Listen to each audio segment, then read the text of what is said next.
મહાપ્રભુ શ્રીમદ વલ્લભાચાર્ય વંશજ ગોસ્વામીઓનું સંયુક્ત ઘોષણાપત્ર 1986।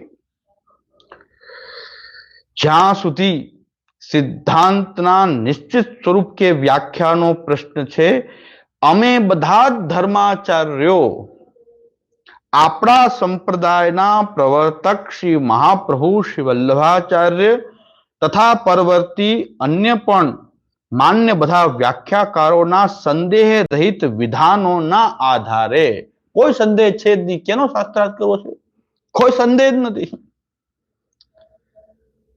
આ સ્પષ્ટ શબ્દોમાં ઘોષિત કરીએ છીએ કે આપણા ધાર્મિક સિદ્ધાંત તેમજ પરંપરા અનુસાર ભગવત સેવા, સેવા સ્થળ, સેવોપયોગી સંપત્તિ, સેવા કરતા ગુરુ કે વૈષ્ણવ તેમજ ભગવત સ્વરૂપનું ખાનગી તથા પારિવારિક હોવું એક અનુલંઘનીય ધાર્મિક અનિવાર્યતા છે। ખાનગી જ હોય છે ભગવત સ્વરૂપ અને પારિવારિક હોય છે, જાહેર નથી હોતું, ટ્રસ્ટ નથી હોતું, સાર્વજનિક ટ્રસ્ટ નથી હોતું।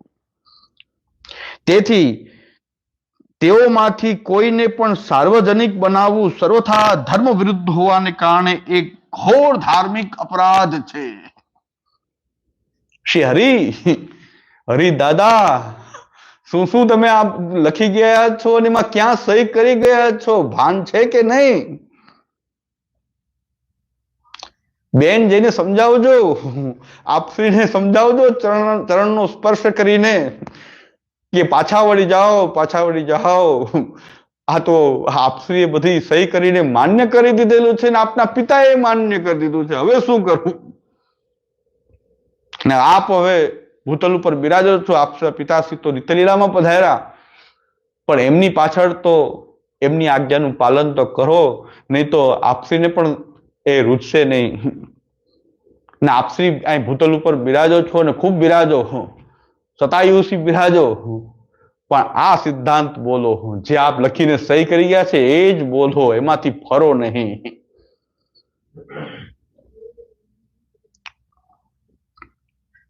સાર્વજનિક બનાવી દેવું એ તો ઘોર ધાર્મિક અપરાધ છે।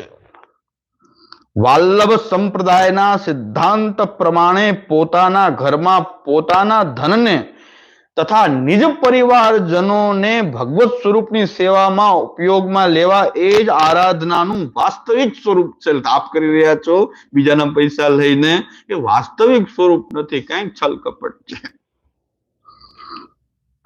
આથી પોતાના ઘરમાં પોતાના ધનના વિનિયોગ વિના તથા પોતાના પરિવારના માણસોના સહયોગ કરાતી આરાધના વાલ્લભ સંપ્રદાયની આરાધનાની પરિભાષા પ્રમાણે આરાધના છે જ નહીં।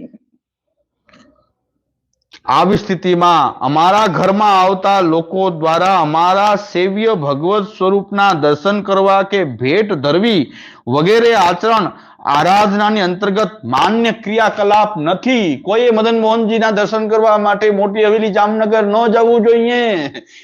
હરિદાદા ના પાડે છે કે આ કોઈ દિવસ થઈ શકે નહીં। બેનો સમજાવજો કે આપે આમ કીધું છે કે ન આવવો દર્શન કરવા માટે। બહેનોની વાત આપ વિચારશે, અવશ્ય વિચારશે, કૃપા છે આપની, પહેલેથી કૃપાળુ છે હરિરાયજી, આજના નહીં, પહેલેથી કૃપાળુ છે। બધી લીલાઓ આવશે, બહુ આનંદ આવશે, શ્રી હરિની લીલાનો આનંદ હશે। હરિની લીલા, એક ભગવાનની આનંદની લીલા ને એક આ ક્લેશરૂપ હરિની લીલા। ઓલા આનંદરૂપ હરિ છે, આ ક્લેશરૂપ હરિ છે, પણ લીલા તો છે કઈ। પણ ખરેખર હરિ તો હરિ છે। આમાં જો આ તો હરિ હરિ કહેવાય ખરેખર, કે જો આ સિદ્ધાંતમાં આટલી સુંદર વિવેચના કરીને સહી કરી હોય તો ખરેખર સિદ્ધાંત સંરક્ષણ શિરોમણી છો। આ સિદ્ધાંત પાછા બોલો, એકવાર આપના મુખમાંથી બોલાઈ જાય તો સિદ્ધાંત સંરક્ષણ શિરોમણી છો। આપની શાસ્ત્રાર્થની જે ચેલેન્જ છે, આમાં ક્યાં શાસ્ત્રાર્થની વાત છે? શાસ્ત્રાર્થની જરૂરત નથી, બધું આપે સ્વીકારીને સહી કરી દીધી છે 1986 સાલમાં।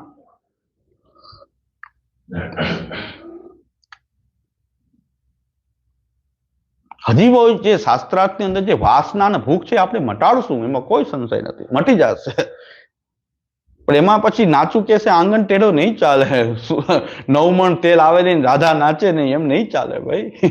નાચવું પડશે. 9 મણ તેલ આવે તો જ રાધા નાચે એમ નહીં, ગમે એ સ્થિતિમાં નાચવું જોઈએ જો સિદ્ધાંત નાચતા આવડતું હોય તો. કારણ કે અમારા હરિદાદાને મુશાયરા કરવાની ટેવ છે, પાછું બધો વસવસો ન રહી જાય. આ શાસ્ત્રાર્થનો વસવસો જ ન રહી જાય, કારણ કે વસવસોનું આપણે સુંદર ગઝલ ગાયન કરે છે વસવસાનું. આ વસવસો આપણે નથી રહેવા દેવો એમને. પણ શ્રી હરિ સમજી લેજો, આ મુશાયરો નથી હો. શાસ્ત્ર ચર્ચા એ કઈ મુશાયરો નથી. આ મુશાયરો નથી ભાઈ. આ કોઈ કાવ્યની સંગોષ્ઠી, કવિ સંમેલન નથી હોય. ધ્યાન રાખજો ભાઈ, કવિ સંમેલનની આદત છે તમને. અને શાસ્ત્રેષુ ભ્રષ્ટા, આપ બાકીનું તો આપ જાણતા હશો ને. શાસ્ત્રેષુ ભ્રષ્ટા ખાલી જગ્યા ભવંતી. આપ જાણતા હશો, સંસ્કૃતના તો બહુ વિદ્વાન છે ને. શાસ્ત્રેષુ ભ્રષ્ટા, શાસ્ત્રમાં જે ભ્રષ્ટ હોય કવિ થઈ શકે, પણ આ કવિનો કઈ મુશાયરો નથી હો. ધ્યાન રાખજો. અમારા ધર્મપિતૃ ચરણે આપને પ્રેમ આપ્યો, આપ કહો છો કે મને ખૂબ પ્રેમ આપ્યો, એ તો ભૂલ કરી, પણ હું એ ભૂલ નહીં કરું. હું એવો પ્રેમ આપવો એટલો બધો ઉદાર નથી. અમારા ધર્મપિતૃ ચરણ તો મહોદાર છે, મહાન ઉદાર છે. એટલે હંમેશા આપની બાલ ચેષ્ટા માનીને જવા દે છે, પણ હું નહીં જવા દઉં. એ સમજી લેજો. આપની શાસ્ત્ર ચર્ચાની ભૂખને પણ હવસને પણ એ મુશાયરા જેવી ચર્ચા નહીં ચાલે. એમાં એ ભાવાનુવાદ લઈને આવવો પડશે, અથવા મોઢામાં ભરીને આવવો પડશે ને ફટાફટ બોલવો પડશે. મોઢામાં ભરીને આવજો, કઈ વાંધો નહીં. મગજમાં ભરીને આવજો અને મોઢામાંથી ફટાફટ એ ભાવાનુવાદ પ્રસ્તુત કરજો, પછી ચર્ચા થશે. અમે તો આપી દીધું છે અમારો. તમારે કઈ વાંધો છે તો તમે રજૂ કરો. તો પેલા ફટાફટ ભાવાનુવાદ મુખમાં ભરીને આવજો. લખતા તો કદાચ નથી આવડતું આપને, લખતા નથી આવડતું, કાંઈ વાંધો ન આવડે ગણાયને. મુખમાં ભરીને આવજો અને ફટફટ એ ભાવાનુવાદ બોલવા માંડજો. શાસ્ત્ર ચર્ચા થઈ જશે, સરસ થશે. શાસ્ત્ર ચર્ચા પણ કરશું જ. પડકારનો સ્વીકાર છે. પણ પેલા આપે ક્યાં સહી કરીને બેઠા છો એ તો જરાક બધાને સંભળાવી દઉં. છુપાવો છો આપ વૈષ્ણવથી આ વાતને કે મેં ક્યાં સહી કરી છે. આપના પિતાશ્રી સાથે 6 ભાઈઓએ સહી કરી છે, ન 6 ન છટકી શકે. હવે આગળ કેટલી સુંદર વાતો છે. હરિરાયજી કહી ગયા 86માં કે શું આ 86માં એમની બુદ્ધિમાં સાત્વિક ભાવનો ઉદ્રેક હતો અને હવે કઈક તામસ ભાવ આવી ગયો છે, એવું પણ બની શકે. ત્યારે એમને અજ્ઞાન હતું, અત્યારે જ્ઞાન પ્રકટ થયું છે. એ વખતે અજ્ઞાનતામાં સહી કરી દીધી કે ભણ્યા નહોતા કે ભણતા હતા કે હજી ભણવાનું બાકી હતું, શું હતું. બાકી તો પુરુષોત્તમ છો આપ, તો પુરુષોત્તમ તરીકે પ્રકટ છો ને આપ. તો આપને શું ભણવાનું હોય, આપ તો સાક્ષાત પુરુષોત્તમ પ્રકટ થયા છો ને. ભલે કિડનીની તકલીફ હોય પણ પુરુષોત્તમ છો. કિડનીની તકલીફ, સ્વાસ્થ્ય નબળું, પુરુષોત્તમનું સ્વાસ્થ્ય પણ નબળું. જીવને દેખાડવા માટે બેન કહેતા હશે, મારા વાલા જીવને દેખાડવા માટે જરાક દાખલ થાય છે સ્ટર્લિંગમાં, કિડનીની તકલીફ થાય ત્યારે. એ તો મારા વાલા લીલા કરે છે, બતાવે છે જીવને. બાકી તો પુરુષોત્તમનું સ્વરૂપ તો આપ છો જ. તો આપ તો ભણેલા તો હશો, સર્વજ્ઞ હશો. 86ની સાલમાં પણ આપ તો સર્વજ્ઞ હશો. પોતાના ઘરમાં પોતાના ધનના વિનિયોગ વિના તથા પોતાના પરિવારના માણસોના સહયોગ વગર કરાતી આરાધના વાલ્લભ સંપ્રદાયની આરાધનાની પરિભાષા પ્રમાણે આરાધના છે જ નહીં. આવી સ્થિતિમાં અમારા ઘરમાં આવતા લોકો દ્વારા અમારા સેવ્ય ભગવત સ્વરૂપ શ્રી મદન મોહનલાલ ગદાધરદાસના નિધિ શ્રી મદન મોહનલાલના દર્શન કરવા કે ભેટ ધરવી વગેરે આચરણ આરાધનાની અંતર્ગત માન્ય ક્રિયાકલાપ નથી. કોઈએ ન જવું. જામનગર વાળા વૈષ્ણવો, જામનગરના વૈષ્ણવ હરિરાયજી મહારાજશ્રી અને બ્રજભૂષણલાલજી મહારાજશ્રી ના પાડે છે કે કોઈએ ભગવત દર્શન માટે કે ભેટ આપવા માટે જવું નહીં. હવે બંધ કરી દો દર્શન કરવાનું, ભેટ દેવાનું. હરિરાયજીને પસંદ નથી, બિલકુલ પસંદ નથી એમને. એવું કામ ના કરો. શ્રી બ્રજભૂષણલાલજી મહારાજશ્રીને પસંદ નહોતું, એવું કામ વૈષ્ણવો બંધ કરી દો. આ બધા સોર્સ જે છે મદન મોહનલાલના નામે કમાવાના, એ હરિરાયજી ના પાડે છે. શું કામ એમને ધરાર પૈસા આપો છો? એમને પસંદ નથી આ બધું. ભજન સેવા જો નિજ ઘરમાં નથી કરાતું તો એવા ભગવદ ભજનને પુષ્ટિ માર્ગી પરિભાષામાં ભગવદ ભજન જ નથી કહેવાતું. પુષ્ટિ માર્ગમાં નિજ ઘરમાં રહીને ભગવત ભજન કરવાના પ્રકાર સિવાય બીજો કોઈ પ્રકાર છે જ નહીં. હવેલી મંદિરનો કોઈ પ્રકાર છે જ નહીં. ભેટ ધરેલા ધનથી ભોગ ધરેલી સામગ્રીને